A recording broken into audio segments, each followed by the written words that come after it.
C'est vrai, souvent, quand on critique les banques, il faut comprendre que les banques, c'est vital dans une économie capitaliste. C'est vital. Parce que s'il n'y a pas de banque, on fait plus d'argent. Un pays en santé est un pays où tout le monde a la chance d'entreprendre, a la chance de créer de la valeur ajoutée, ou bien s'il est dans le paradigme où les travailleurs a une capacité de production efficace en tant que travailleur, tout le monde s'enrichit, tout le monde s'achète de l'immobilier, mais derrière, tout le monde se comporte comme un banquier. On ne vit pas mieux en économisant de l'argent.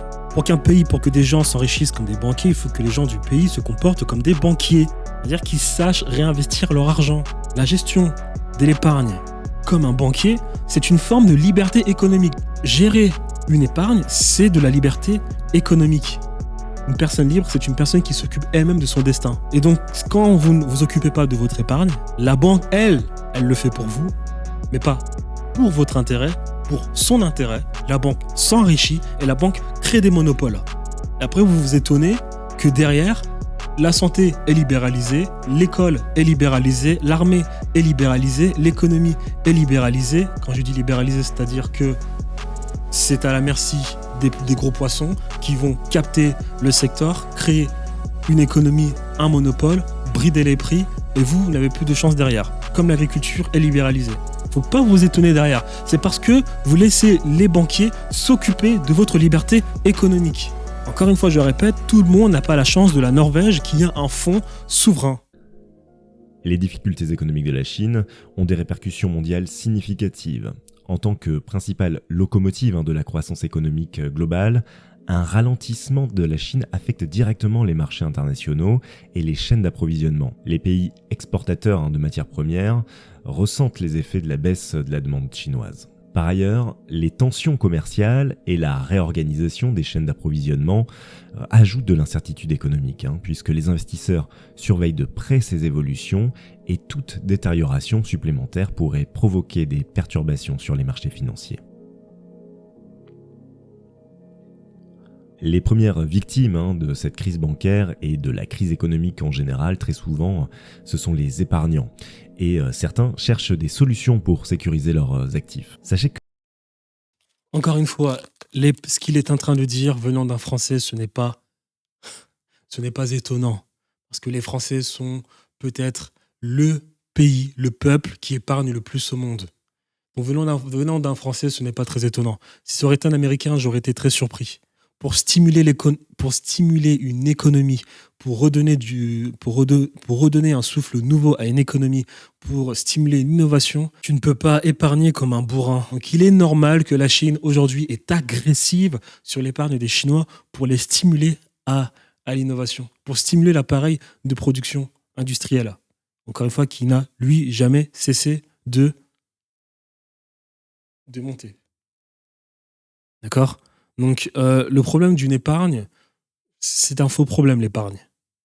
Mais imagine un moment, un peu de recul économique. Imaginez un pays où tout se passe bien. Imaginez l'Allemagne, qui a exporté durant des années et des années et des années. Et vous allez en Allemagne, les routes, c'est dégueulasse. Vous allez en Allemagne, le pays est dégueulasse. Vous allez en Allemagne, vous avez par exemple des Allemands qui se comportent comme des Français. C'est-à-dire qu'ils font plein d'argent et ils le mettent dans un compte bancaire. Et ça dort. Est-ce que vous pensez véritablement que ça peut durer longtemps ? C'est-à-dire que l'argent qui aurait pu servir à stimuler l'économie pour plus d'innovation, donner la chance à de nouvelles personnes qui veulent entreprendre, toi, tu laisses ton argent dans la banque ou bien tu vas le parquer dans de l'immobilier. C'est la pire des choses à faire. C'est ce qu'on appelle le capitalisme. Le capitalisme, c'est accumuler du capital et reallouer le capital qu'on a accumulé. C'est comme les banques. C'est vrai, souvent, quand on critique les banques, il faut comprendre que les banques, c'est vital dans une économie capitaliste. C'est vital. Parce que s'il n'y a pas de banque, on fait plus d'argent.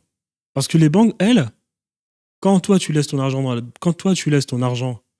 le compte bancaire parce que tu veux juste acheter de l'immobilier ou bien garder ton argent, eh bien, il ne faut pas t'étonner que la banque, elle, derrière, va prendre ton argent pour elle investir et qu'elle fait ton travail à ta place. Un pays en santé est un pays où tout le monde a la chance d'entreprendre, a la chance de créer de la valeur ajoutée, ou bien s'il est dans le paradigme des travailleurs, a une capacité de production efficace en tant que travailleur. tout le monde s'enrichit, tout le monde s'achète de l'immobilier, mais derrière, tout le monde se comporte comme un banquier. Un pays idéal en termes de capitaliste, c'est un pays qui a le mindset d'investissement des Américains, qui a le mindset de production des Suisses, ou bien des Allemands qui savaient bien exporter, et, euh, et, euh, et, ou bien même de la Norvège. Parce que la Norvège, elle exporte énormément, mais ensuite, derrière, tu as le gouvernement qui a un fonds souverain pour ensuite, derrière, réinvestir cet argent, reallouer cet argent dans des appareils industriels, peut-être suisses, peut-être américains, peut-être chinois, pour tout le temps faire de la valeur ajoutée. C'est très important. Donc, encore une fois, la question d'épargne chinois qui confisque l'épargne des Chinois, ce n'est pas un problème. On s'en fout. On s'en fout. Encore heureux que les Chinois, que le gouvernement chinois est en train de dire aux Chinois que ça suffit l'épargne. Parce qu'il faut investir. Il faut investir. Les Suisses, non, excusez-moi, les Anglais, les Américains, eux, ils le savent. Et qui font du cash, ils mettent de l'argent en bourse, ils essayent de tout le temps prendre leur épargne pour la mettre à risque et la faire travailler. En France, nous, on est là, on économise, on le met au fond du lit ou bien on achète de l'immobilier. Pas vous étonner ensuite que vous vous faites déclasser par d'autres pays et qu'ensuite ça devient difficile de mieux vivre dans votre pays. On ne vit pas mieux en économisant de l'argent. On vit mieux en ayant une capacité à créer de la valeur ajoutée et ensuite réinvestir cet argent dans son appareil de production. C'est-à-dire que si moi, mon appareil de production, c'est une chaîne YouTube et que ça fonctionne, je réinvestis dans ma chaîne YouTube. Et si je remarque que ma chaîne YouTube est quelque chose qui me ramène de l'argent, mais je peux trouver quelque chose qui me ramène encore plus d'argent, j'investis une part de cet argent autre part. Pour que des gens s'enrichissent comme des banquiers, il faut que les gens du pays se comportent comme des banquiers. C'est-à-dire qu'ils sachent réinvestir leur argent. Et ne croyez pas que tout le monde a la chance d'être norvégien. C'est-à-dire, vous exportez comme les Norvégiens et que derrière, vous avez un fonds souverain géré par le gouvernement, je pense, qui s'occupe de vous pour ce qui est de réinvestir le bénéfice. Tout le monde n'a pas cette chance. En Angleterre et aux États-Unis d'Amérique, c'est chacun pour soi, Dieu pour tous. T'as pas cette chance. En France, c'est une catastrophe. Donc, l'épargne, venant d'un Français, c'est pas étonnant. C'est pas étonnant, venant d'un Français, en France, on comprend pas ça. Bon, Dieu merci, les jeunes comme moi, ils comprennent. Mais les vieux, ils comprennent pas. Les vieux, ils sont encore bloqués aux 30 glorieuses. Oh, c'était beau, nanani, on avait tous de l'immobilier, regardez, l'immobilier a baissé. Bah oui, bouffon, l'immobilier, il baisse parce que l'immobilier, au bout d'un moment, il change de nature. Au début, c'est une valeur refuge parce que tu t'achètes un bien, t'es plus SDF. Mais après, au bout d'un moment, il faut passer à l'innovation, il faut faire de la spéculation, comme le font les banques. Dans les pays ultra-capitalistes, l'immobilier, ça ne sert pas à ce que tu aies un foyer. Excusez-moi. Dans un pays capitaliste comme l'Angleterre et les États-Unis d'Amérique, l'immobilier et les banques, ça ne sert pas à ce que toi, tu ne sois plus SDF. Hein. Ça sert à faire du business, à faire de la spéculation, à faire du taux d'intérêt, à réallouer un capital pour davantage accumuler du capital. Donc l'épargne, ce n'est pas un problème. Il faut stimuler tout le temps l'épargne. Tout le temps. Et comprenez une chose. L'épargne, la gestion de l'épargne comme un banquier, c'est une forme de liberté économique. Je dis bien économique, parce que j'en ai marre d'entendre que l'Angleterre et les États-Unis sont des pays libres. C'est des pays libres économiquement parlant, mais le mot libre économiquement parlant, il a un côté positif et un côté négatif. Positif, c'est que tu peux faire ce que tu veux. Négatif, c'est que c'est toi et ta chance. Il n'y a personne qui viendrait t'aider. Voilà. Gérer une épargne, c'est de la liberté économique. Parce que derrière, lorsque vous renoncez à vous occuper de votre épargne, comme vous renoncez à vous occuper vous-même de votre liberté, quelqu'un d'autre s'occupera de votre épargne, comme quelqu'un d'autre s'occupera de votre liberté économique, et après, il ne faudra pas s'étonner ensuite d'être un esclave, économiquement parlant. Lorsque vous souhaitez fuir l'esclavagisme, vous devez vous-même vous occuper de votre liberté. Que ce soit économiquement parlant, juridiquement parlant, socialement parlant. Une personne libre, c'est une personne qui s'occupe elle-même de son destin.